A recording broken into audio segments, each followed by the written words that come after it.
The downfall of Seized is one of the saddest stories in Counter-Strike. This dude was a great player and teammate, but after NAVI kicked Zeus, his career started to crumble apart. His rating dropped by 32 points in just a few months, and he's never won any big tournament since then. Don't forget to leave a like and subscribe, because you're watching CYBERSHOKE, and today we'll tell you the story of Denis "Seized" Kostin, a NAVI star who now plays for a Tier 3 media team. Denis was born in September 1994 in Moscow, and as is often the case with pro players, he was highly engaged with sports. His parents signed Denis up for volleyball classes, where he showed some outstanding abilities and even had potential to make it to the pro level. But as you might guess with this video, everything changed when Denis got his own PC. With every passing day, his interest in volleyball became weaker because now he was directing his time and effort towards playing Counter-Strike instead of going to volleyball practice. After becoming a champion of his town, Denis ended his volleyball career. Thus, a new chapter of his life had begun. We're talking about getting into amateur-level CS, of course. Understandably, Denis's parents weren't exactly happy about their son abandoning his volleyball interest to take up playing video games all day. But his passion for Counter-Strike was just insatiable and getting stronger and stronger. But actually, back then, Seized didn't even have a clue that there's a whole pro scene in Counter-Strike, with big events and organizations that could pay a good salary. He was motivated purely by a desire to become the best he could. Things got to another level when Denis learned about the Moscow pro scene. He began to participate in LANs with mixes and train with teams, and after a few years, proved himself as a good and promising player. In CS 1.6, Seized took part in 12 official tournaments, but his first real taste of success awaited him in the summer of 2012, where he made the transition to CSGO. There, one very important event happened. Denis began to show up on NAVI's radar. Natus Vincere needed a sub for a couple of tournaments, since Markelov wasn't able to play for a while, so they invited Seized to take his place. Denis proved himself as a nice guy and a good player, and this ended up helping him a lot in the future. When, in the fall of 2013, Edward and Markelov left NAVI, Denis instantly got an offer to be their full-time player. He signed a contract on August 20th and became an official member of NAVI. In time, they got a foothold on the Tier 1 level, and Seized started to compete against the best teams in the world. His autograph was added in CSGO. His salary was now 5-figured, and since NAVI was one of the most popular teams in the world, Denis became a pretty well-known player. Things were going great until the summer of 2016. Then they made the fateful decision to kick Zeus, and strictly speaking, stats-wise, it looked like that was a good decision. But it ended up totally backfiring on them, and they really shot themselves in the foot by doing that. It honestly became the worst kick in the entire history of NAVI. We've actually got a whole video dedicated to that. Check it out here if you want to learn more. Starix was the one who should have become the IGL in NAVI, but just 2 weeks after Zeus's kick, Valve restricted the role of the coach's communication with the team. Thus, NAVI was left without a captain, and our hero was put in a position to have to take on the mantle as captain. Take a look at these stats. This is the perfect demonstration of how the IGL role affected C's performance. He finished the first half of 2016 with a 1.12 KD, and the second half with a 0.8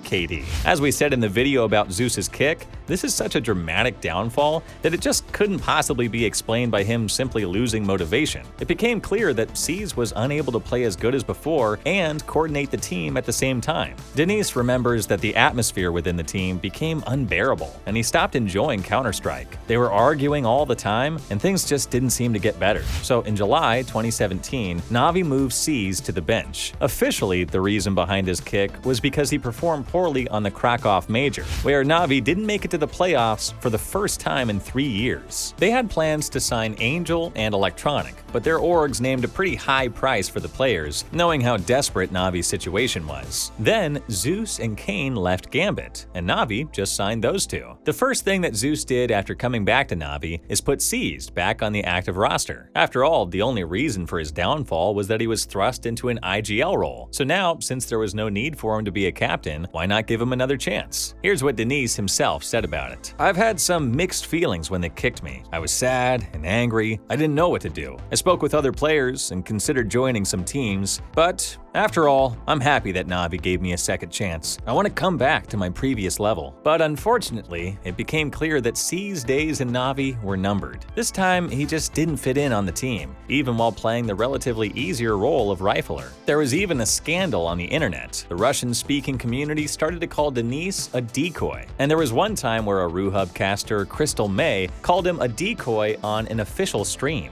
Смог под себя от Эдварда, пошел, открылся на лоу-хп, погиб, совершенно логично, минус дикой, и это 2 игрока у Navi. There were a lot of disputes about whether Crystal May had the right to insult Denis in front of tens of thousands of viewers. But Denis himself didn't have any illusions about his performance. And a few days after that decoy scandal, he tweeted, "I'm the problem that will be fixed soon." And after another loss, he asked Navi to bench him. That happened in October 2017. Back then, Navi desperately wanted to sign Electronic, but couldn't do so due to the unreasonably high price set by Flipside. The Americans just didn't want to let Electronic go. But after a few months of negotiating, they came to a deal. A very important part of that deal was that Seized would play in Flipside for a period of time as a sub. Denis agreed to these terms as a sign of respect to Navi and went to Flipside so that they could part ways with Electronic. After a few months, Seized joined Gambit. At first, he played there as a sub, then he became their official stand-in, and in February 2018, signed a contract to be a full-time player. After Gambit failed a few lands in a row, they made Denis their captain. Even though he had a rocky history being in an IGL role while being in Navi, he agreed to give it a try in Gambit anyway, because he saw a lot of things that he could try to improve. And for some time, their results got better, and Danilo Zeus publicly praised Seized, saying that Gambit started to play pretty good under his wing. But then it was only in May that Gambit announced that they were letting Denis go. What happened? Well, let's dig into it. You see, there's no way to find out the real reason behind C's kick from Gambit. There are a ton of opinions and insides on this topic, but in the end, there's not some singular way that this puzzle can be assembled. Opinions vary, and you have to do your own research. Here's one example. In his post on vk.com, which is basically a Russian analog of Facebook,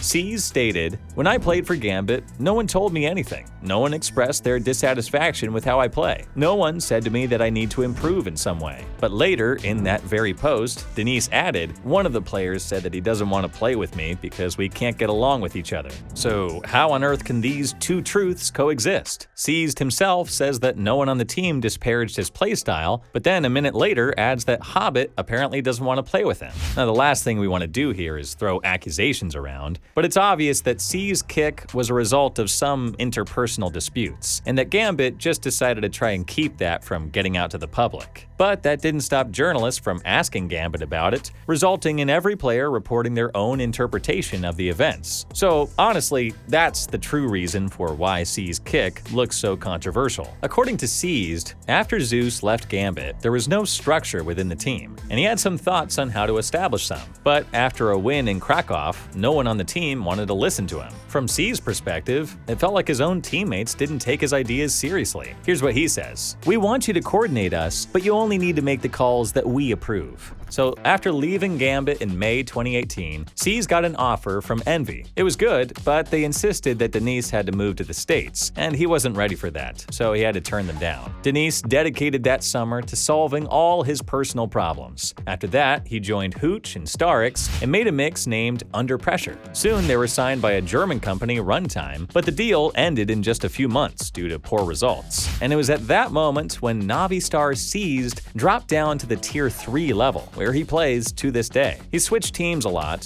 found a handful of sponsors, and sincerely has tried to show some progress. But judging by the results, you just can't call it a success. Thanks to the experience and popularity that Seized acquired from his time in Navi, he signed one good contract after another. In March 2020, someone leaked a presentation that was shown to potential investors by their manager. There was a whole slide dedicated to Seized. The team asked for $90,000 as a salary for 6 months. Today, Denis plays for 9 Pandas. This is indeed a very interesting project that was launched last summer as a media pro team. There are rumors that 9 Pandas are a part of Mail.ru Group. There's actually a whole reality show that was made about them called Try Hard. Their goal is to win a major in 2 years and record their way to success. But for now, they're barely holding on to HLTV's top 100. But we'll still wish 9 Pandas the best of luck. So as you can see, C's career after Navi is quite controversial. Some people think that he wasted his talent, while while others are rooting for 9Pandas and believe in their success. But the fact is that Seized is a great player that helped NAVI rise to the Tier 1 level in CSGO, and his legacy will never be forgotten. Please leave your thoughts in the comments below and let us know whose biography you think we should tell next. And don't forget to leave a like and subscribe, because you are watching CYBERSHOKE. Bye for now.